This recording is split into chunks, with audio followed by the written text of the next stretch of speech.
Se eu estou passando muito rápido, é alguma coisa que vocês querem saber, me segurem, está bem? Eu explico. Eu vou estar falando um pouquinho rápido, vou estar passando um pouquinho rápido, porque um repasso, está bem? É tudo enfocado já no que a gente já estudou, enfocado no nosso exame final, já, está bem?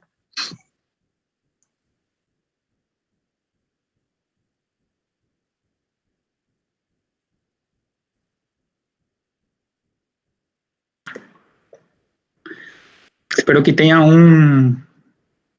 uma caneta e um caderno perto de vocês e anotem, está bem? Muito bem.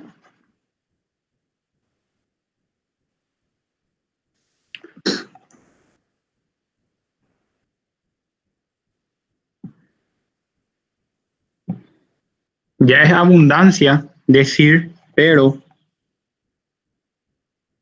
para quien aún no sabe definirme qué es la materia, por lo menos ahora me va a tener que saber definir materia, todo lo que tenga masa, forma, tiene volumen, tiene peso y puede ser objetivizado, o sea, puede ser medido o puede ser observado. ¿Correcto? Perfecto.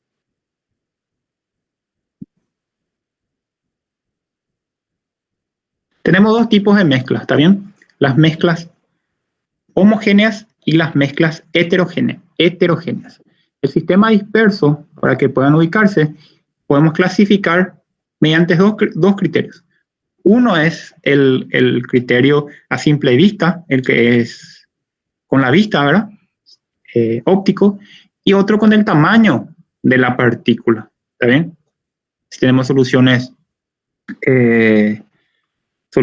coloides y suspensiones, de acuerdo al tamaño, ¿está bien? Acá lo que quiero que me sepan diferenciar es entre una mezcla homogénea y una mezcla heterogénea, ¿correcto? Al fijarse en la imagen acá, queda bastante claro, ¿está bien? La mezcla homogénea con la mezcla heterogénea. Homo es igualdad, ¿está bien? Eso quiere decir que cuando una sustancia se mezcla con la otra, no se distingue una de otra, ¿está bien? Lo mismo lo que ocurre, por ejemplo, en este caso, cuando se vierte sal en agua. La sal con agua se mezcla y se queda una mezcla homogénea, ¿está bien? Una mezcla donde no es posible distinguir sus componentes. La mezcla heterogénea, sin embargo, desigualdad, ¿correcto? Es donde existe una mezcla de sustancias donde puede ser distinguido a simple vista. Eso es una mezcla heterogénea, ¿correcto? Entonces, sepan lo que es una mezcla homogénea, heterogénea, esta parte.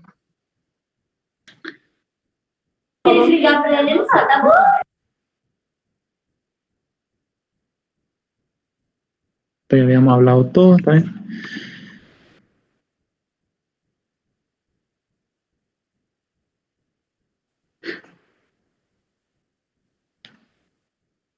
Con respecto a la ley de los gases,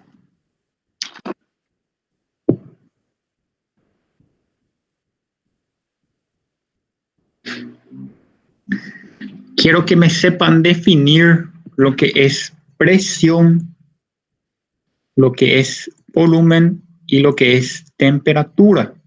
Esto quiero que me sepan definir, ¿correcto? Presión es nada más que la fuerza con que algunas partículas chocan contra las paredes, ¿correcto? De donde están sujetos, o las paredes del recipiente en el cual están contenidos, ¿correcto? Eso es presión, ¿correcto? Entonces, el número de choques, las partículas contra las paredes del recipiente. Si tenemos un vaso sanguíneo, ¿correcto? La presión del vaso sanguíneo está dada por la fuerza con que la sangre choca contra estas paredes. Perfecto, eso es presión. Muy bien. También me tienen que definir lo que es volumen y lo que es temperatura. Perfecto. Muy bien.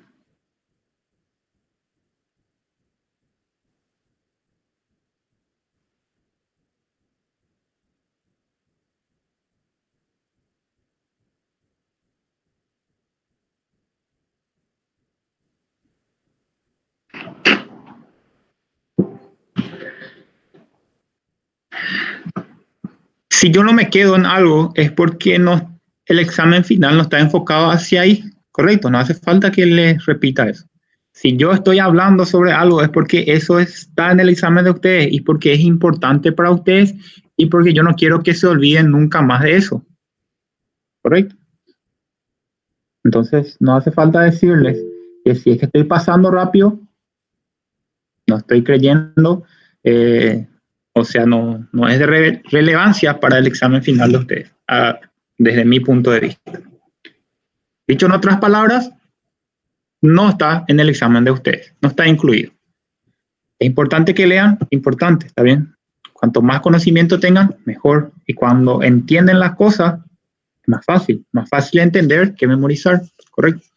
Y todas estas clases tienen sus explicaciones correspondientes. Perfecto. Esto quiero que sepan. Correcto. Tenemos dos compartimientos grandes. El intracelular,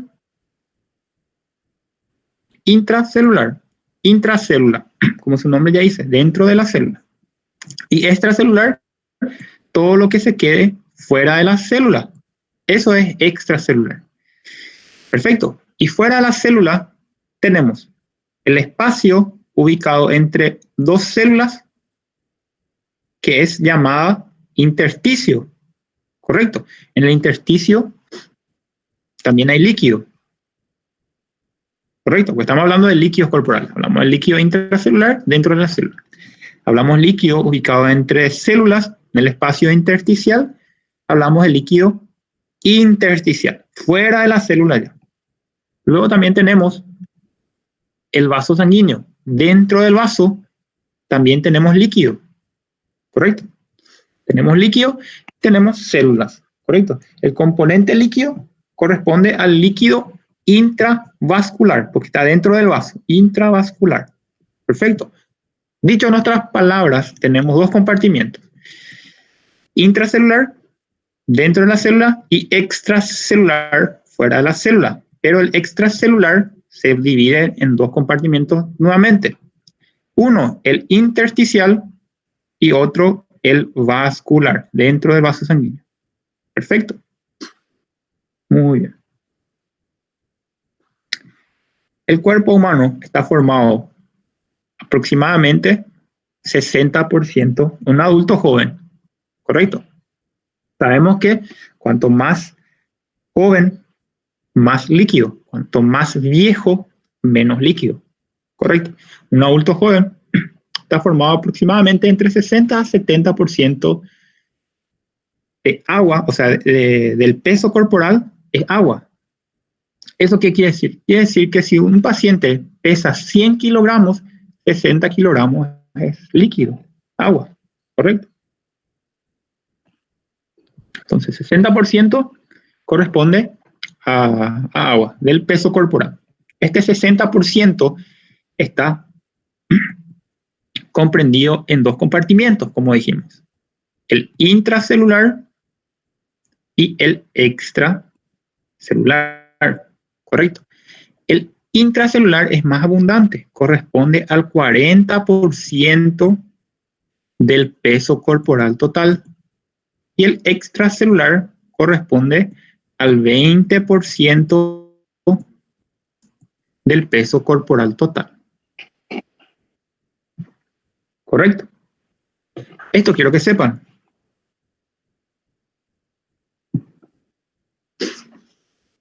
También quiero que sepan cuáles son los solutos predominantes del intracelular y del extracelular. Sí o sí tienen que saber que el sodio predomina ¿dónde? En el líquido extracelular. El potasio predomina ¿dónde? En el líquido intracelular. Sí o sí tienen que saber el calcio predomina ¿dónde? En el líquido extracelular. Sí o sí tienen que saber. Correcto. El cloro predomina ¿dónde? Predomina en el líquido extracelular. Sí o sí tienen que saber. Correcto, por lo menos esto. Y los valores del líquido extracelular y intracelular, por lo menos estos más importantes. ¿Correcto? Según la bibliografía de cada libro va a variar un poquito y según el laboratorio en cuestión también varía un poquito, correcto. Pero tienen que manejar por lo menos estos valores, ¿está bien? Ya que a esto van a estar muy asemejados cualquier bibliografía que lean.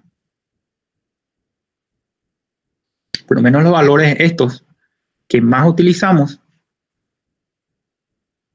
quiero que sepan, ¿correcto? Potasio, su valor, ¿dónde predomina? Sodio, su valor, ¿dónde predomina?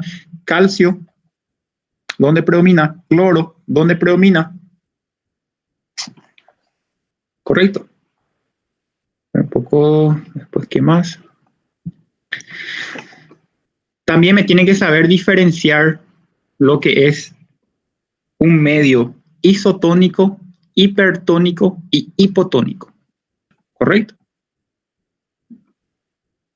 Voy a dibujar dos células acá. Acá hay 1, 2, 3 de soluto. 1, 2, 3 de solutos. Tienen la misma cantidad de soluto. ¿Correcto? Entonces, esta célula, comparando con la otra célula, es igualdad. ¿Correcto? Isotónica. Un poco si no tengo la imagen.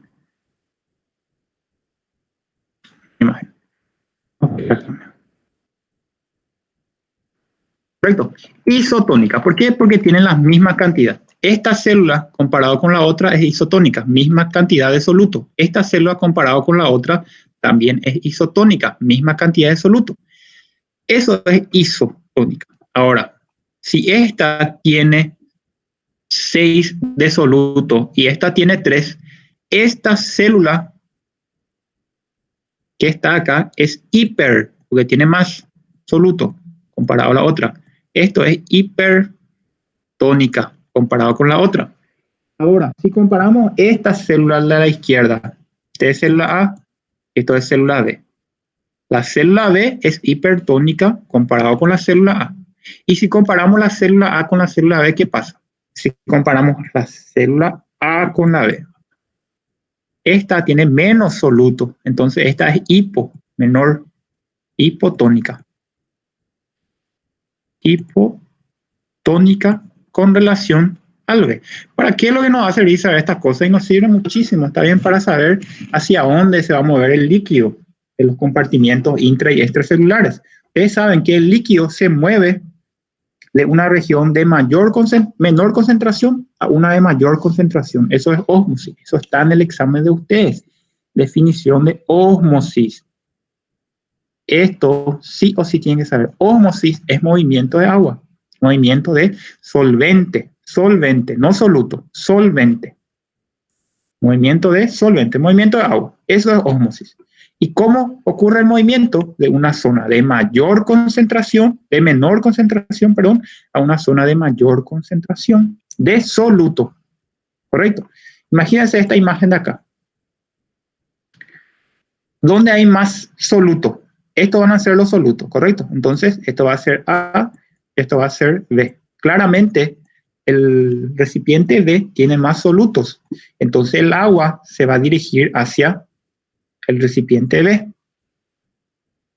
Correcto. Eso es ósmosis, movimiento de agua de una zona de menor concentración de soluto, porque acá hay menos, a una zona de mayor concentración de soluto. Correcto. Entonces, ¿qué pasaría acá? Pasaría que la célula B, que esto es una célula, correcto, va a ganar líquido, va a hincharse. De este compartimiento va a pasar a este compartimiento líquido y se va a hinchar esta célula. Y esta otra célula va a perder agua y se va a deshidratar. ¿Correcto? Entonces, hay varios conceptos que están en el examen de ustedes que quiero que sepan. Uno es ósmosis. Hay que saber qué es lo que es ósmosis. Movimiento de agua de una zona de menor concentración a una zona de mayor concentración. ¿Correcto? Otro, ¿qué es isotónico, hipotónico y hipertónico? ¿Correcto? Esos conceptos quiero que sepan, ¿está bien? Perfecto. ¿Se dan cuenta? Esta célula era esta célula. ¿Se dan cuenta cómo pasó el agua de la célula A la célula B? La célula B aumentó de tamaño, como pueden ver, aumentó de tamaño, se hinchó, se hidrató y la célula A perdió agua y se deshidrató. ¿Correcto? Eso es ósmosis, movimiento de agua.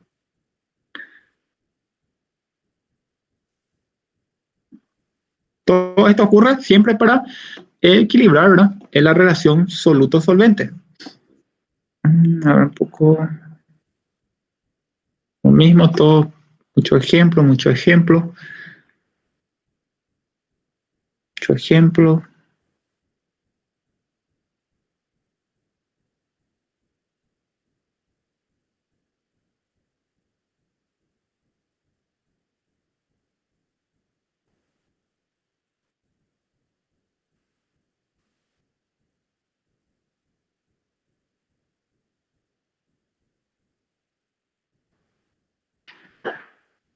Correcto, entonces me van a saber los compartimientos corporales, ¿correcto?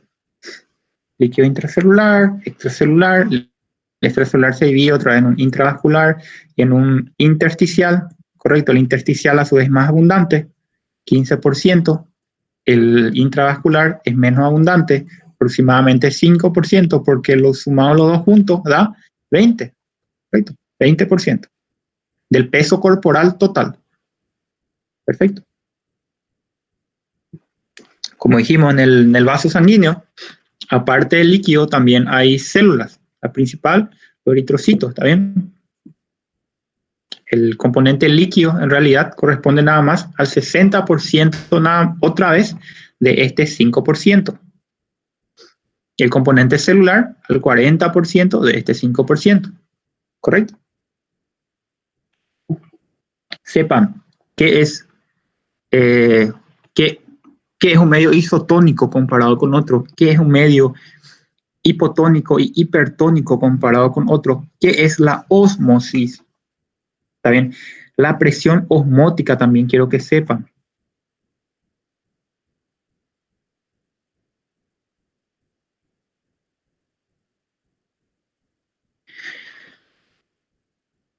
Correcto. Vamos a tomar ejemplo acá el A y el B. Ustedes se ven claramente que el B es hipertónico comparado con el A. ¿Correcto? Tiene más soluto. Entonces el agua va a pasar del A hacia el B. ¿Qué quiere decir eso? Que el B va a ganar agua, va a hincharse. El A va a perder.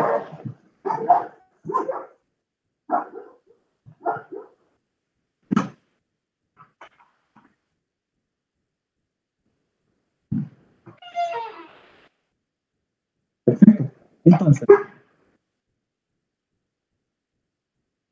como estábamos diciendo, el, el B que está acá tiene más soluto. Correcto, estos son los representantes de los solutos. O sea, imaginémonos, ¿verdad? Entonces, el B tiene más soluto, entonces es un medio hipertónico comparado con el A.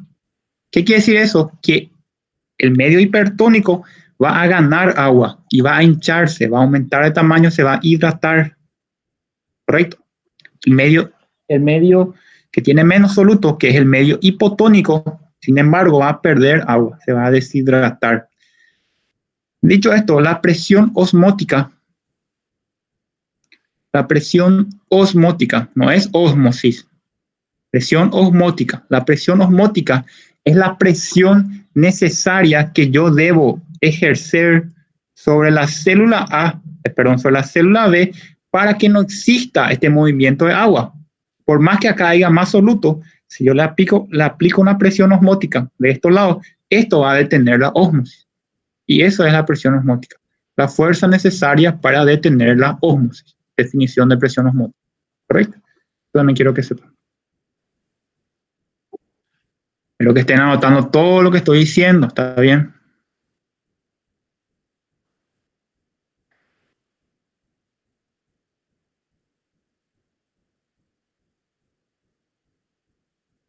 ¿Quién no está viendo, aparte de Denis, no está viendo mi pantalla?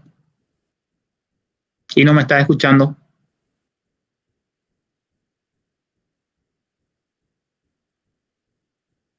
Ele saiu, prof. Pero me están escuchando los otros. Perfecto. Entonces no me está importando nomás. Vamos a seguir.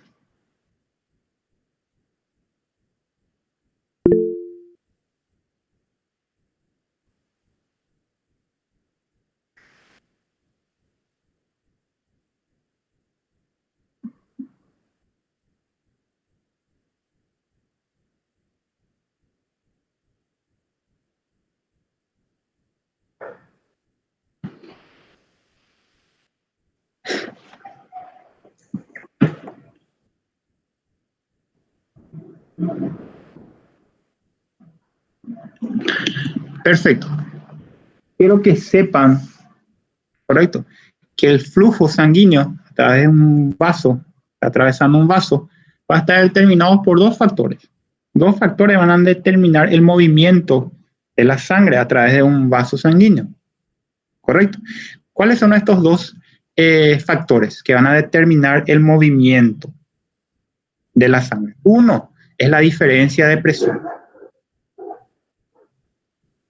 ¿Correcto? El más importante. Un ratito voy a...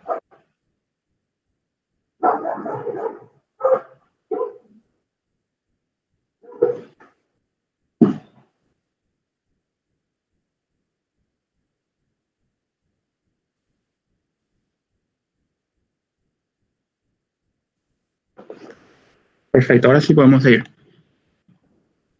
El flujo sanguíneo que va a estar atravesando el vaso, correcto, va a estar determinado por dos factores. Uno, el más importante que siempre hablamos, es la diferencia de presión. Para que haya movimiento de sangre, siempre tiene que haber una diferencia de presión, correcto. Por ejemplo, nuestra bomba central, correcto, la presión más alta se encuentra en el ventrículo. Al contraerse, aumenta la presión acá y bombea la sangre, correcto. Esta sangre llega a la aurícula derecha con presión aproximadamente a 0, correcto. Presión máxima acá, a presión media más o menos de 100, y acá llega rondando los ceros. Para que exista movimiento, siempre tiene que haber esta diferencia de presión, correcto. Otro factor es la resistencia que se va a oponer a este movimiento. La resistencia es la fuerza que se opone al movimiento. Es el impedimento que está recibiendo esta sangre. ¿Correcto? Dos factores entonces. Diferencia de presión y la resistencia. La resistencia puede entenderse como alguna obstaculación, algún obstáculo, cualquier ateroma, cualquier placa que se crea que dificulta el pasaje de sangre. Eso es una resistencia. La vasoconstricción de nuestra arteria también es una resistencia, ¿correcto? Tiende a ser resistencia por eso. Todo aquel que dificulte el pasaje de sangre, eso es una resistencia, el pasaje del flujo, ¿correcto? Entonces, el flujo sanguíneo va a estar determinado por estos dos factores: diferencia de presión y la resistencia, ¿correcto? Ahora, quiero que sepan cómo va la cosa acá.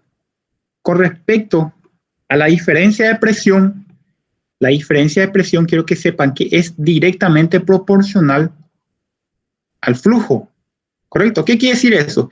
Que si hay mayor diferencia de presión, va a haber mayor flujo sanguíneo. ¿Se entiende esto, correcto? Si hay mayor diferencia de presión entre dos puntos, obviamente que la sangre va a irse con mayor facilidad, ¿correcto? Entonces, son directamente proporcionales. Si hay mayor diferencia de presión, también hay mayor flujo. Ahora, ¿qué pasa con la resistencia? La resistencia es la fuerza que se está oponiendo. ¿Qué pasa si mi resistencia aumenta? Si mi resistencia aumenta, mi flujo obviamente va a disminuir, ¿correcto? Entonces es inversamente proporcional. Si disminuye, o sea, si aumenta mi resistencia, va a disminuir mi flujo sanguíneo. ¿Se entiende? Resistencia con flujo inversamente proporcional. flujo con diferencia flujo con la diferencia de presión directamente proporcionales. Esto quiero que sepan o que entiendan, ¿está bien? Al entenderse queda claro.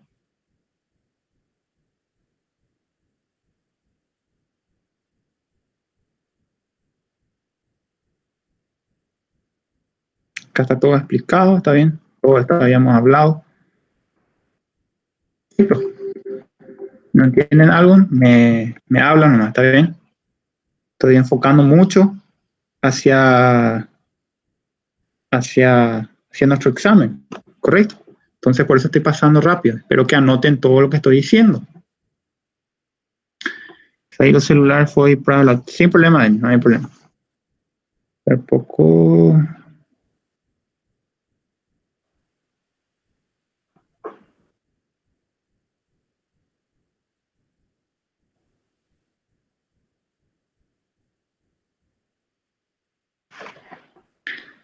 Quiero que sepan qué es el gasto cardíaco, ¿correcto? El gasto cardíaco es la cantidad de sangre que está saliendo del corazón de ustedes en cada minuto, ¿correcto? En el corazón acá así, es la cantidad de sangre que el corazón eyecta en un minuto. Eso es gasto cardíaco, ¿correcto? Si alguien le habla de gasto cardíaco, le habla de cantidad de sangre que el corazón está bombeando en cada minuto. Y tiene dos determinantes. Uno es la cantidad de veces que está latiendo este corazón, claro, y va a ser la frecuencia cardíaca, cantidad de veces que late el corazón en un minuto, y otro va a ser de la cantidad de sangre que está bombeando en cada latido, que es el volumen de sístole o volumen sistólico. Estos determinantes tiene el gasto cardíaco.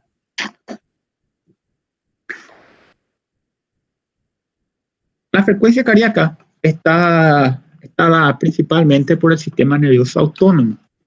Acá tenemos el simpático y el parasimpático, ¿correcto? Si el simpático está actuando, se aumenta la frecuencia cardíaca, perfecto. Entonces se aumenta el gasto cardíaco. Si el parasimpático está actuando, va a disminuir la frecuencia cardíaca, entonces disminuye el gasto cardíaco. Perfecto. Y el volumen sistólico, a su vez, depende de tres variantes: la precarga, la postcarga y la capacidad contráctil que tenga el corazón. ¿Correcto? Estos determinantes. Quiero que sepan esto que estoy diciendo ahora. Perfecto.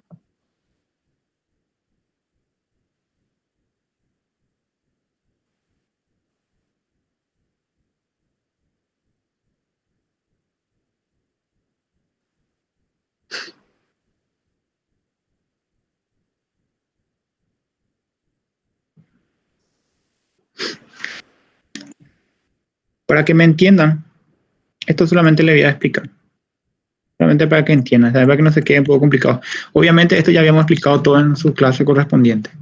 La precarga es la tensión que está soportando los ventrículos en el momento del llenado o al final del llenado, como quieran decir. Eso es la precarga, ¿correcto?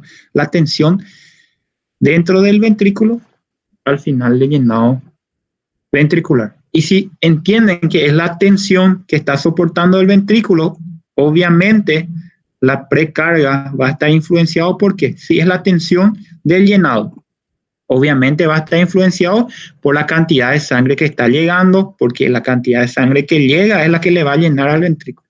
Y eso es el retorno venoso, por la cantidad de sangre que está circulando en el sistema, que es la volemia, por la capacidad que tiene de distenderse el ventrículo de ustedes para recibir sangre, y por la capacidad que tiene la aurícula de contraerse y eyectar la poca cantidad de sangre, ¿se acuerda que sobraba acá? Hacia los ventrículos. ¿Entienden? Sencillo. Eso es la precarga. La postcarga es la fuerza que tiene que vencer para ser eyectado la sangre. También quiero que sepan, Fran Starling. ¿Qué dice Fran Starling? Dice que a mayor estiramiento, mayor fuerza de contracción. A mayor llenado, mayor fuerza de contracción. Correcto, porque hay mayor acoplamiento actina-miosina, se estiran las sarcómeras.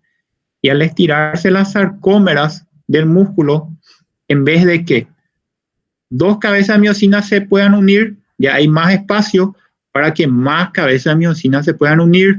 Y si hay más unión actina-miosina, la fuerza de contracción va a ser mayor. ¿Se entiende? Entonces Starling dice, a mayor volumen, mayor estiramiento, mayor fuerza de contracción. ¿Correcto? Eso sí quiero que sepan. Starling. Quiero que sepan qué es volumen, qué es gasto cardíaco, de qué depende el gasto cardíaco, qué es el volumen de sístole, qué es el mecanismo de Franz Starling.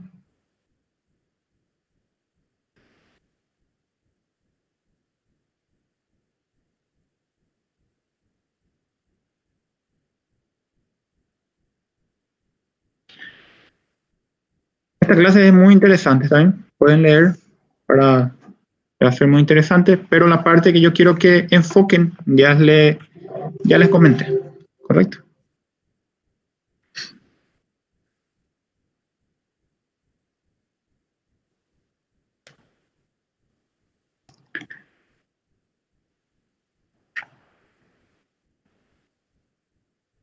La parte de electrocardiograma.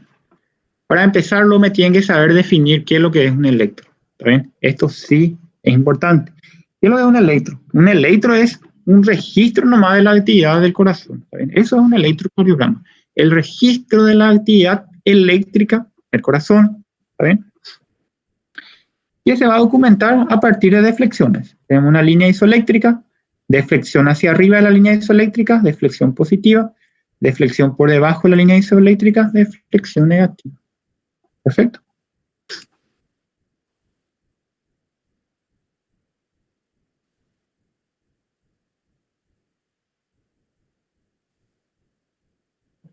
No es muy linda la imagen, pero voy a explicarle acá. Esto habíamos hablado muchísimo, ¿está bien? Habíamos empezado la clase presencial incluso con esta clase. Quiero que sepan que es una onda, correcto.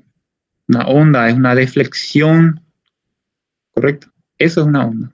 Esta deflexión puede ser positiva o puede ser negativa. Positiva si está por encima de nuestro punto de partida, que es nuestra línea isoeléctrica, correcto. Y negativo si está por debajo. Quiero que sepan que es un segmento, correcto. Esto es un segmento, es un pedazo isoeléctrico ubicado entre dos ondas. Este es un segmento, de otro segmento. ¿Se dan cuenta? Es isoeléctrico y está ubicado en medio de dos ondas. Ese es un segmento. Y un intervalo que es un conjunto ya de ondas más segmentos. ¿Correcto? Perfecto. La primera deflexión es positiva en todas las derivaciones, excepto en ABR. Corresponde a la onda P. Representa la despolarización de las aurículas, contracción auricular. Luego viene el complejo QRS.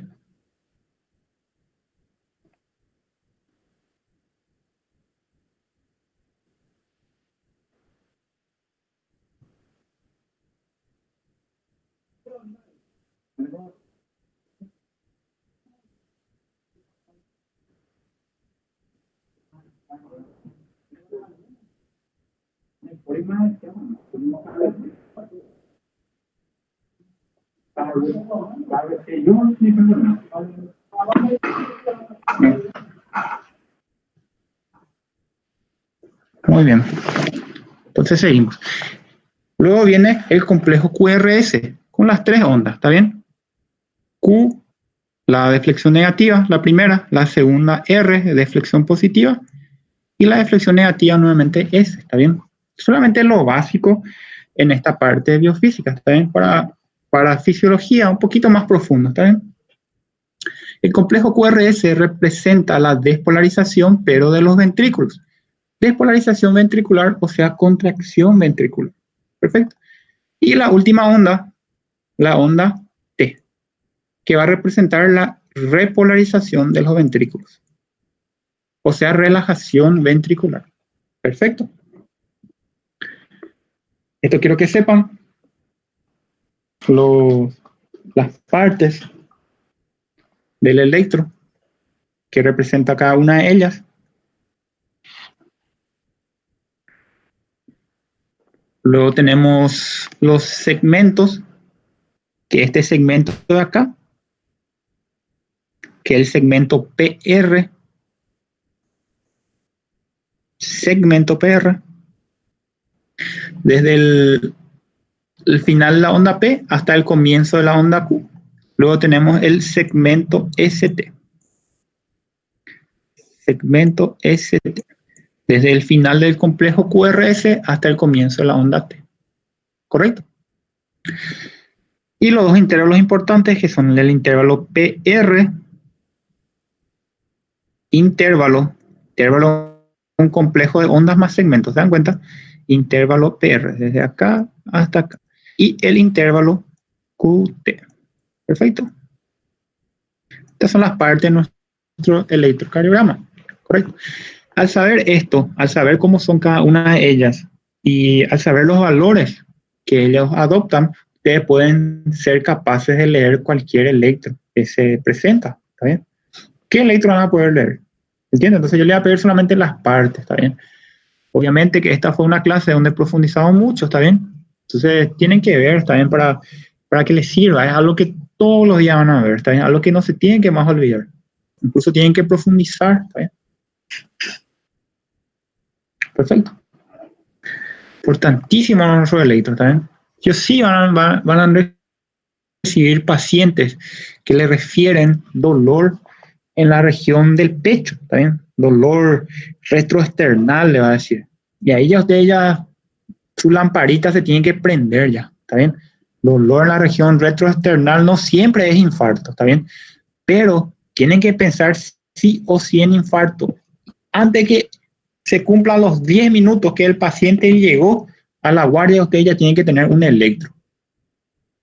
¿Correcto? Sí o sí tiene que tener un electro. Antes de los 10 minutos. Paciente con dolor torácico.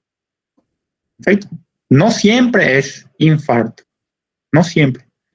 Pero sí o sí tenemos que pensar en eso. ¿Correcto? Es lo primero que nos tiene que venir en la mente. No podemos pecar por eso. Como médico, ¿está bien? Entonces, sí o sí. Y si ustedes le piden un electro, se supone que van a saber leer, correcto, porque si no saben leer tampoco no sirve de mucho, ¿verdad?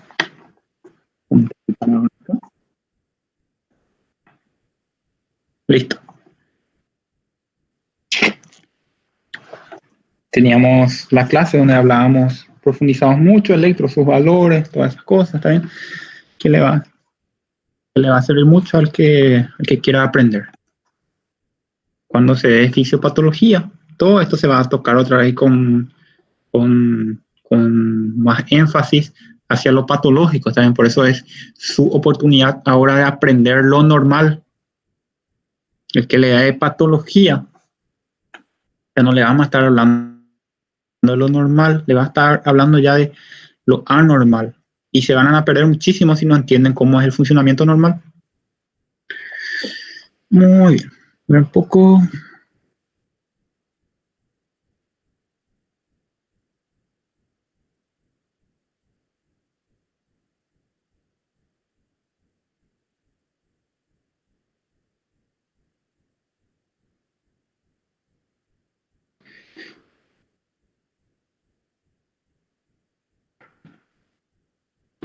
Quiero que sepan cuáles son las derivaciones precordiales, ¿correcto? Derivaciones precordiales son las que ven el corazón desde el frente, ¿correcto?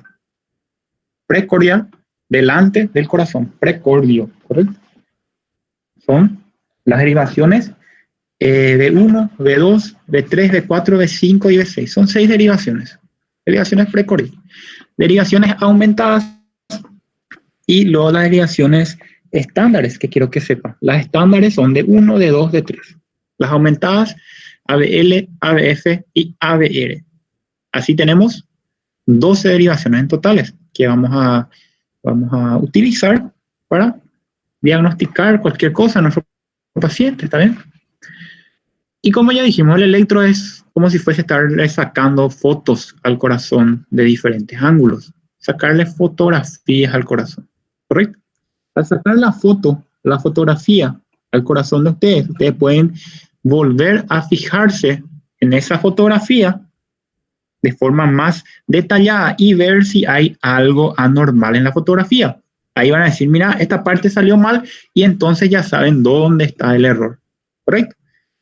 Es mirarle a diferentes ángulos. Por ejemplo, si ustedes quieren ver como ya habíamos hablado, la cara anterior del corazón, si el error está en la foto de la cara anterior del corazón, quiere decir que va a venir alterado las derivaciones precordiales B3 y B4.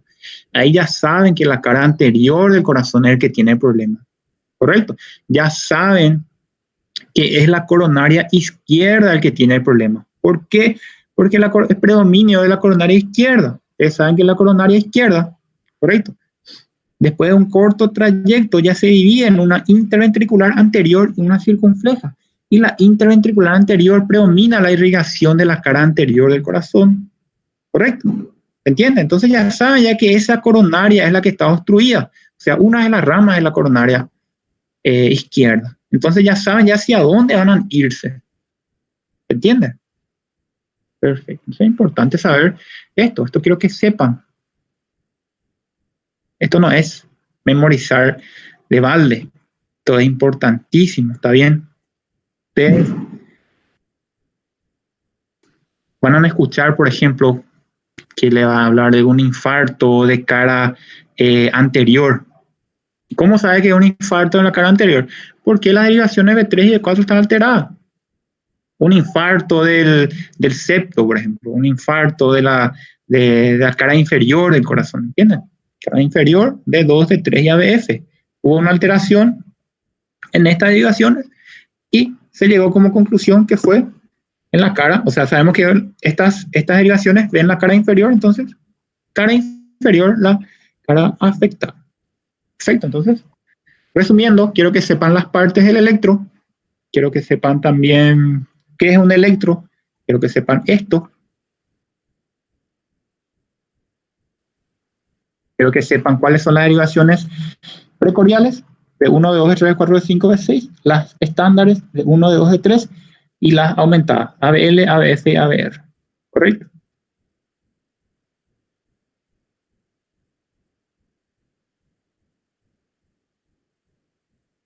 Pero que me sepan hallar por lo menos la frecuencia y el eje cardíaco de un electrocardiograma.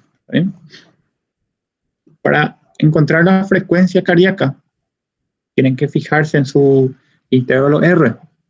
Si su intervalo RR es regular, o sea, ¿qué quiere decir eso? Que tenga la misma distancia.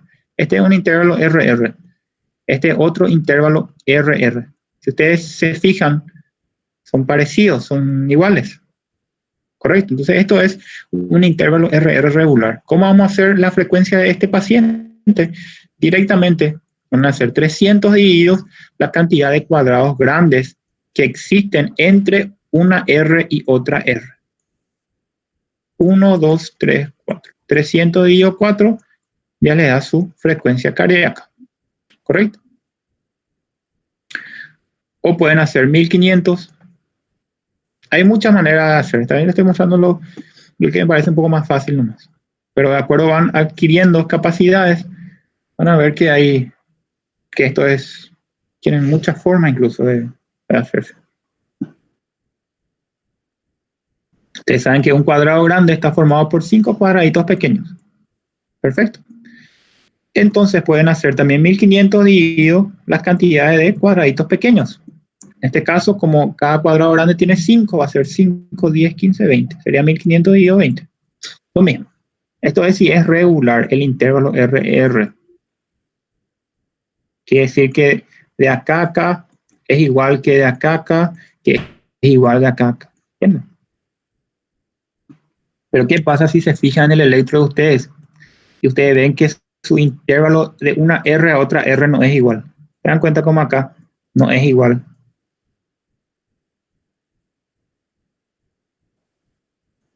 ¿Ven? Epa, acá hay algo diferente, ya van a decir, intervalo R es igual. ¿Cómo van a hacer la frecuencia cardíaca? Primero van a agarrar y van a pintar, van a marcar acá la onda R. Van a tratar de fijarse donde haya más diferencia posible. Y van a marcar acá la primera onda R. Marcan la primera onda R y van a contar 15 cuadrados grandes. Un cuadrado grande, 2, 3, 4, 5, 6, 7, 8, 9, 10, 11, 12, 13, 14, 15 cuadrados grandes acá. Se incluye también a este. Ahí marcamos acá así. Y marcamos acá así. Y ahí vamos a contar cuántas R hay dentro de nuestra marcación. Hay una R, 2 R, 3, 4, 5 R. Tenemos 5 R. Esto multiplicamos directamente ya por un número que va a ser 20 en este caso. ¿Está bien? Siempre, o sea, siempre va a ser 20. ¿Está bien? En este caso, 2 por 5, 10. 100. Frecuencia cardíaca, 100 en este paciente. ¿Se entiende? Entonces, si es irregular la distancia entre una R y otra R. El eje cardíaco. Solo frecuencia y eje le voy a pedir, ¿está bien? Usted tiene que saber que la horizontal le corresponde a la derivación número 1. Y la vertical le corresponde a la derivación A de F. Estos dos ustedes van a manejar. De 1 y ABF. ¿Correcto? De 1 horizontal, ABF vertical. Por la orientación del corazón ya habíamos explicado que esto va a ser positivo. Esto también va a ser positivo. Y sus opuestos van a ser negativos.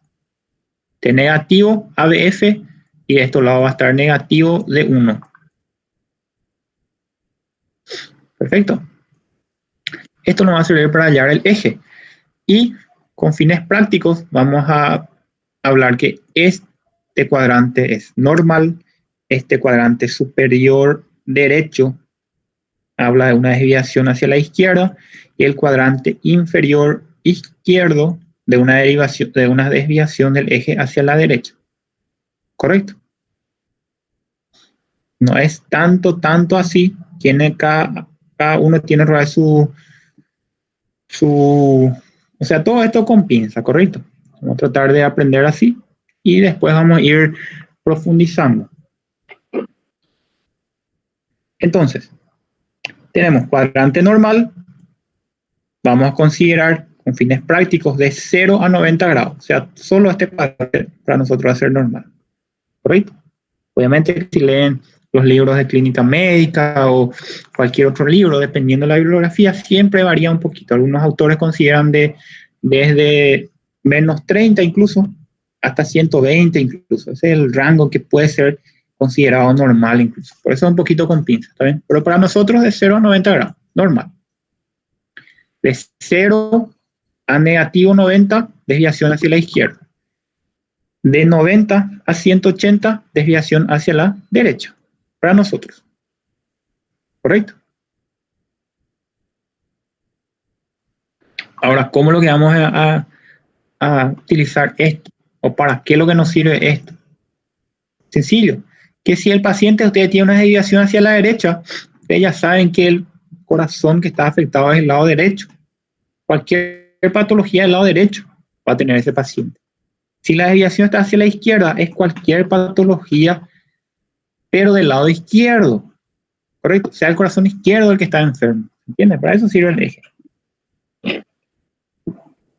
Y en la tira de electro de ustedes, una cosa así,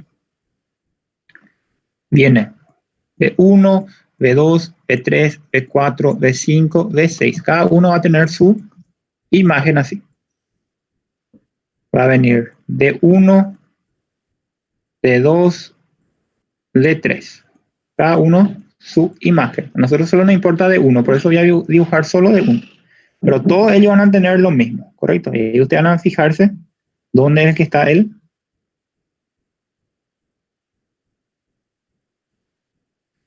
Error. AVL,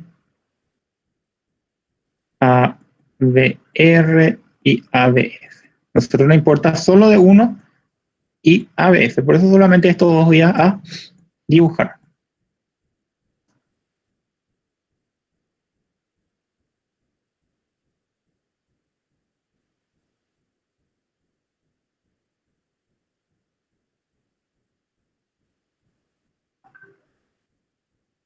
De esta forma, ¿correcto?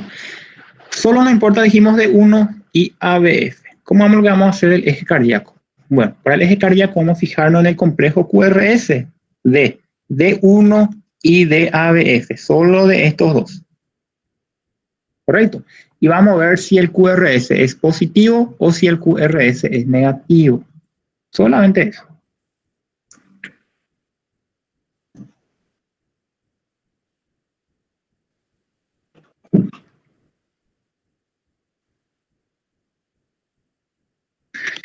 Muy bien. Fijémonos en este primeramente, en el de acá. ¿Esto es positivo o negativo este QRS? Dijimos que teníamos ondas positivas que se encuentran por encima de nuestra línea isoeléctrica y ondas negativas que se encuentran por debajo de nuestra línea isoeléctrica. Si ustedes ven y hacen la diferencia y cuentan los cuadritos, acá hay dos cuadritos, acá no hay ni uno, y acá hay 1, 2, 3, hay una prevalencia de positivo, o sea, hay más positivo que negativo. Entonces decimos que D1 en este caso es positivo. ¿Correcto? Ahora nos fijamos en ABF.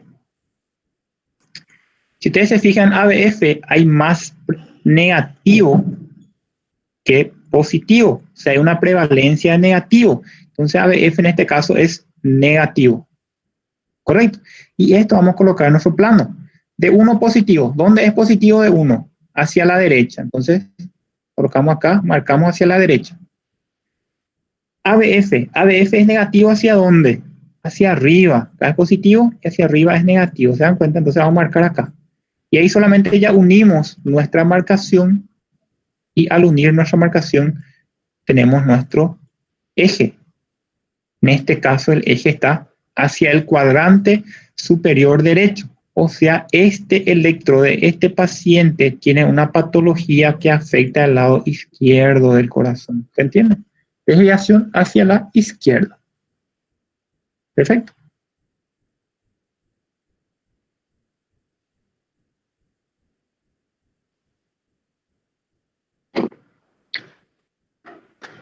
Muy bien.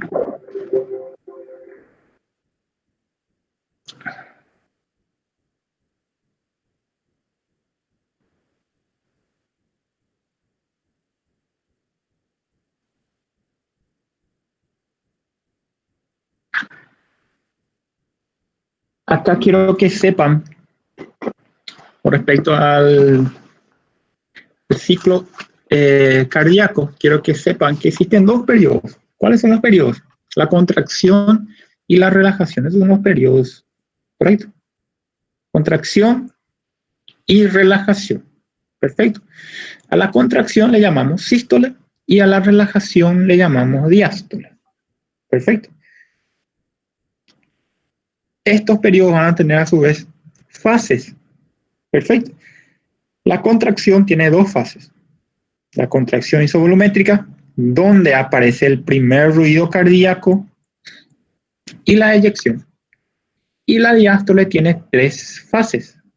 La relajación isovolumétrica, donde se escucha el segundo ruido cardíaco, el llenado pasivo y el llenado activo.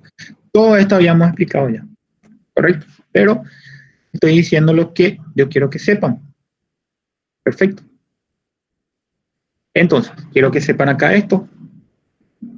A la relajación le llamamos diástole, a la contracción sístole, son los dos periodos, y tenemos 5 fases. La sístole tiene 2, la contracción isovolumétrica, donde aparece el primer ruido cardíaco, y la eyección. La diástole tiene 3, la relajación isovolumétrica, donde aparece el segundo ruido cardíaco, el llenado pasivo y el llenado activo. ¿Correcto? Muy bien. El llenado pasivo. ¿Dónde está acá?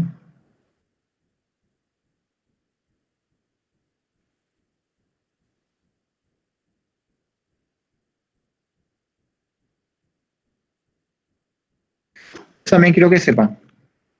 ¿Por qué se da el primer ruido? Cierre de las válvulas aurículo-ventriculares en la fase de contracción isovolumétrica. El segundo ruido, relajación isovolumétrica, cierre de las válvulas sigmoides. Perfecto.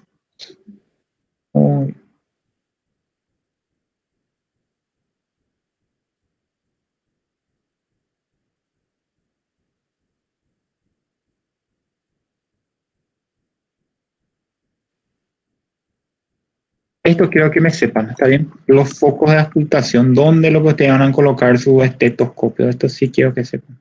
El foco mitral, el tricuspidio, el aórtico y el pulmonar. Perfecto. Esto sí quiero que sepan. Los focos de ocultación. Comitral, quinto espacio intercostal, lado izquierdo.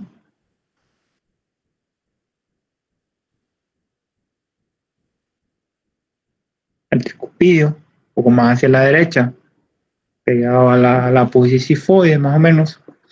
En el nivel de la punta de la apófisis sifoide, más o menos.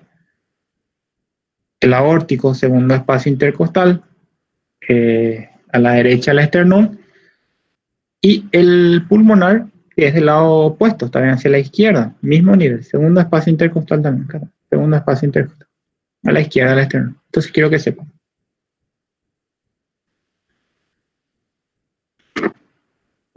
Muchas veces ustedes colocan su esteto y no saben ni hacia dónde van a irse y no saben ni para qué es lo que apretan el esteto por el pecho del paciente. También no saben si ustedes quieren escuchar pulmón o si ustedes quieren escuchar corazón o para qué es lo que están haciendo. Entonces tienen que saber qué es lo que hacen. Cuando van a auscultar área cardíaca, auscultan estos puntos, ¿está bien? Área pulmonar tiene también sus focos de auscultación.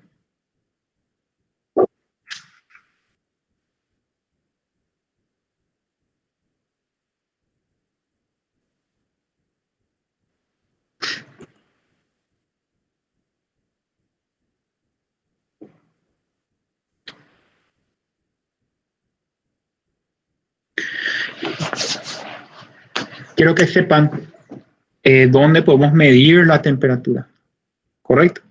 ¿Cuáles son los lugares donde se puede medir la temperatura? ¿Está bien?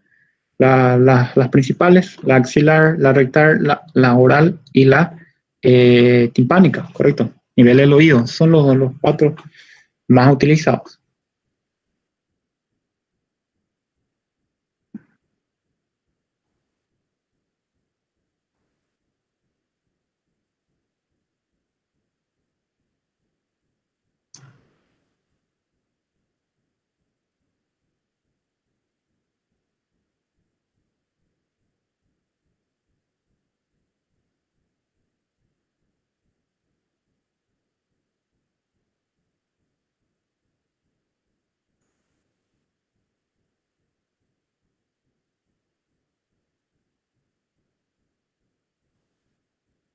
Esta es una clase bastante interesante y bastante cortita, también pueden volver a ver. Va a ser de mucha ayuda para que puedan entender por lo menos qué es lo que está pasando, ¿verdad?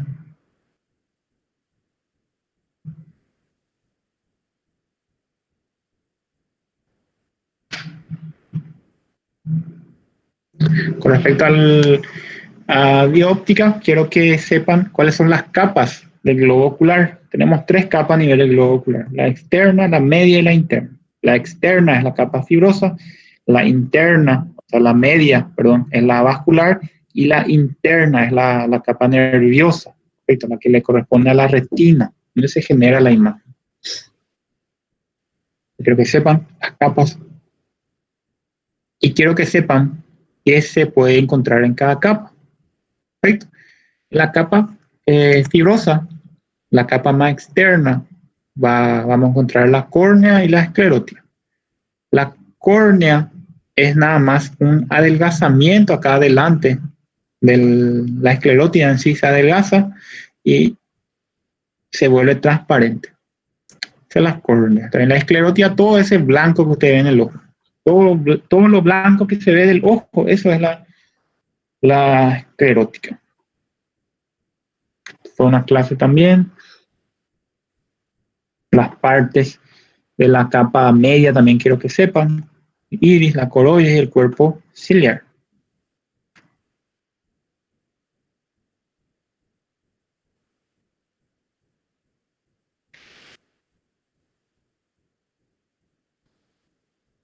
Quiero que sepan qué es la pupila también. Correcto.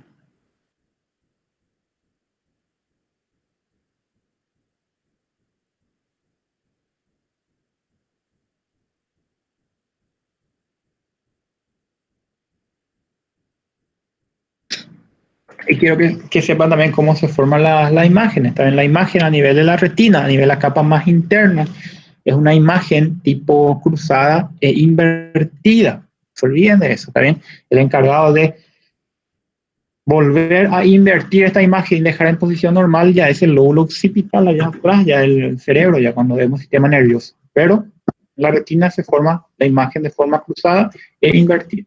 ¿Correcto? También quiero que sepan, porque es de forma cruzada, ¿está bien? ¿Cómo sería eso? O sea, que la retina tiene dos componentes. Componente nasal, se ubica hacia la nariz, y un componente temporal, el lado externo, hacia el hueso temporal, ¿correcto? Como que es algo cóncavo, ¿correcto? Es fácil de entender. Como la retina se coloca de esta forma, es fácil, de esta forma más o menos, es fácil de entender que de estos lados no va a poder generar imagen, no va a poder absorber imagen, no va a poder absorber los fotones de luz, solamente va a poder absorber lo que vienen en este sentido, ¿correcto? Y lo mismo la otra retina. Esto va a ser, si esto es un ojo del lado izquierdo, quiere decir que acá está la nariz de ustedes, ¿correcto? Y acá está el otro ojo. Perfecto. Quiere decir que esta va a ser la retina nasal, porque está del lado nasal. Como ustedes pueden fijarse, solamente va a absorber la luz en este sentido. Entonces va a haber lo que llamamos campo visual del lado opuesto o campo visual temporal. Y lo mismo la retina temporal. No puede absorber en este sentido la luz. Solo absorbe en este sentido, sea su concavidad. Entonces va a ver del lado opuesto, o sea, del lado nasal. Perfecto. Entonces, la retina nasal ve el lado temporal y la retina temporal ve el lado nasal. Perfecto. También quiero que sepan también que tenemos una capa o sea, que la retina tiene 10 capas. Perfecto. Tenemos una capa donde se encuentran unas células especializadas llamadas células fotorreceptoras. En esta capa de células fotorreceptoras, o sea, tenemos dos tipos de células fotorreceptoras, los conos y los bastones. Los conos es para la visión en color y los bastones para la visión en blanco y negro. Yo quiero que sepan, ¿está bien? Perfecto.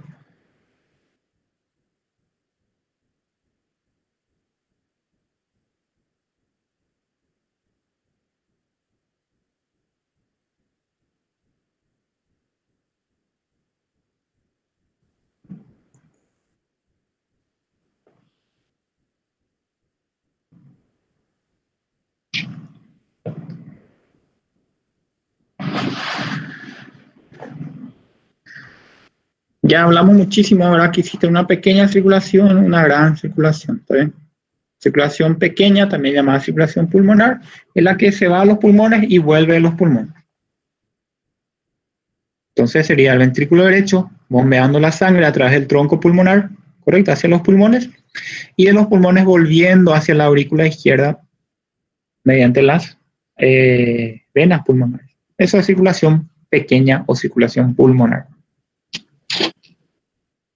La gran circulación es lo que sobra. Ventrículo izquierdo, que bombea la sangre por la aorta, y luego regresa a la aurícula derecha por medio de las venas cavas.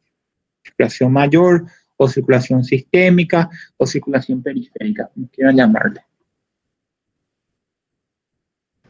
Quiero que sepan que existe una porción conductora y una porción respiratoria. Porción conductora es solamente para conducir el aire. Porción respiratoria es donde ocurre el intercambio gaseoso. ¿Cuáles son las partes de la porción respiratoria? El bronquiolo respiratorio, el conducto alveolar, los sacos alveolares y los alveolos. Perfecto. Ahí ocurre el intercambio gaseoso. Si yo les pregunto, ¿en el bronquiolo terminal ocurre intercambio gaseoso? La respuesta es no, no ocurre intercambio gaseoso. Correcto. Ya corresponde a la porción conductora, ¿entienden? Todo acá para arriba, porción conductora.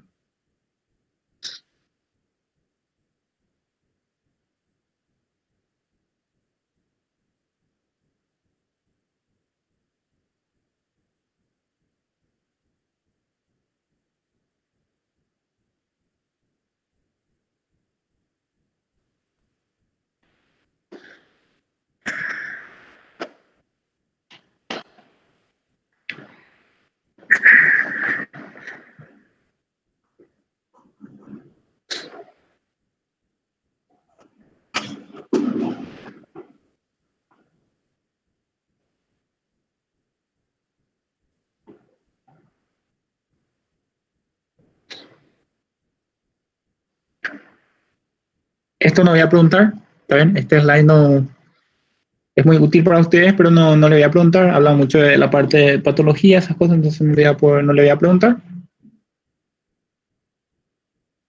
Obviamente, importante para ustedes, para que lean, para el conocimiento de ustedes.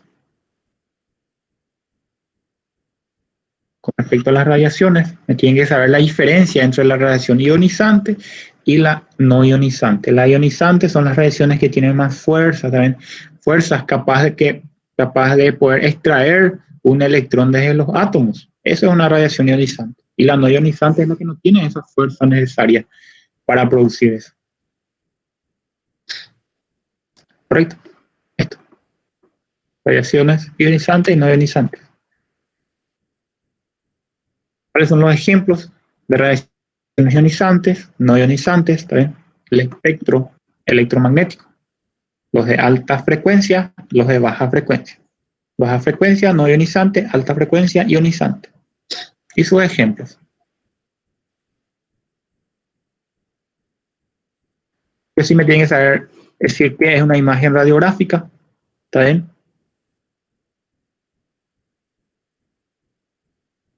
Y me tienen que saber qué es una imagen radiopaca, qué es una imagen radiolúcida o radiotransparente y qué es una imagen en gama de grises. Esto sí o sí tienen que saber.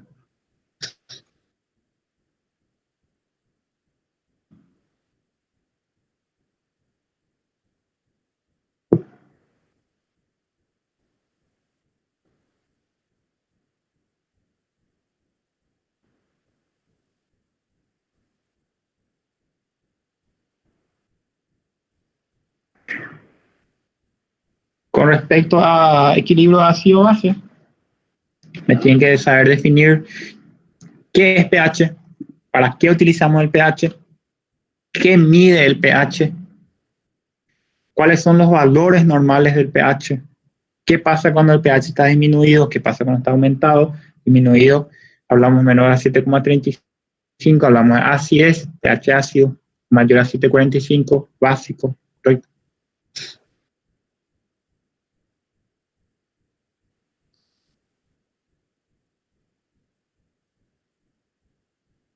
Un pequeño caso clínico de cada trastorno ácido-base.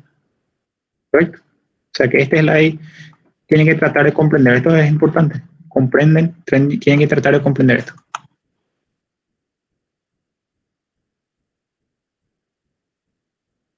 Perfecto. Lo habíamos repasado muchísimo también. Estas son las orientaciones para el examen final. Como pueden fijarse, nada complejo, nada que no esté al alcance de ustedes. ¿Está bien? Ustedes están capacitados. para realizar tranquilamente ese examen, el examen final que le estoy preparando, ¿está bien? Sé que son muy capaces. Espero que rindan tranquilos, ¿está bien? No se alteren, hagan tranquilamente el examen, sean atentos, no hay ninguna trampa en el examen, es solamente plasmar lo que ustedes ya saben, ¿está bien? Y yo sé que saben. La parte de ácido base, lo que tienen que tratar de pelear un poquito con los casos clínicos, ¿está bien? Tratar de entender. Y de mi parte es solo eso, ¿está bien? Les deseo mucha suerte, éxito, espero que les vaya bien a todos. Cualquier cosa estoy a disposición de ustedes, ¿está bien? Y de mi parte doy por cancelar el repaso, ¿está bien? El día sábado no hace falta, no nos vamos a conectar, ¿correcto? Solamente ya para la clase, para el repaso de fisiología. Y esto, buen estudio y cualquier cosa estamos a las órdenes.